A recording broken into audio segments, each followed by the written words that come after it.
ഈ കാലാവസ്ഥാ വിശേഷങ്ങളിലേക്ക് പോയാലോ? അതെ, പോകാം. രാജ്യത്തിന്റെ കിഴക്കൻ പടിഞ്ഞാറൻ തീരങ്ങളെ കോർത്തിണക്കി CSF സംഘടിപ്പിക്കുന്ന വന്ദേമാതരം കോസ്റ്റൽ സൈക്ലത്തോൺ 2026 കൊച്ചിയിൽ പ്രൗഢഗംഭീരമായ സമാപനം. 25 ദിവസം നീണ്ടുനിന്ന പര്യവേഷണം 6553 കിലോമീറ്റർ താണ്ടിയാണ് കൊച്ചിയിലെത്തിയത്. കാലാവസ്ഥാ വിശേഷങ്ങൾ ഈ റിപ്പോർട്ടിന് ശേഷം.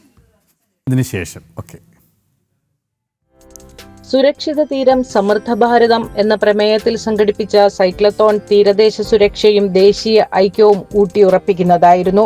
ജനുവരി 28-ന് ഗുജറാത്തിലെ ലഖ്പതിയിൽ നിന്നും പശ്ചിമ ബംഗാളിലെ ബഖാലിയിൽ നിന്നും ആരംഭിച്ച പരിവേഷണത്തിൽ 130 സൈക്ലിസ്റ്റുകളാണ് പങ്കെടുത്തത്. ഇതിൽ പകുതിയും വനിതാ സൈക്ലിസ്റ്റുകളായിരുന്നു എന്നത് വനിതാ ശാക്തീകരണത്തിന്റെ ദൃഷ്ടാന്തമായി.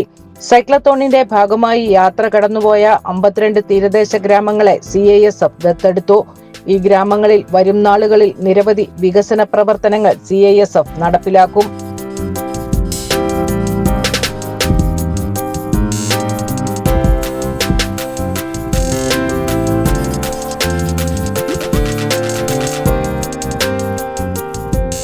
തേവര സേക്രഡ് ഹാർട്ട് കോളേജിൽ നടന്ന സമാപന ചടങ്ങിൽ കേന്ദ്ര ആഭ്യന്തര സഹമന്ത്രി ബണ്ടി സഞ്ജയ് കുമാർ മുഖ്യാതിഥിയായിരുന്നു. CISF director general Praveer Ranjan, മറ്റു മുതിർന്ന ഉദ്യോഗസ്ഥർ എന്നിവർ ചടങ്ങിൽ പങ്കെടുത്തു. കായിക സിനിമാ രംഗത്തെ പ്രമുഖരുടെ സാന്നിധ്യവും സമാപന ചടങ്ങിന് മാറ്റുകൂട്ടി. ജനം, കൊച്ചി.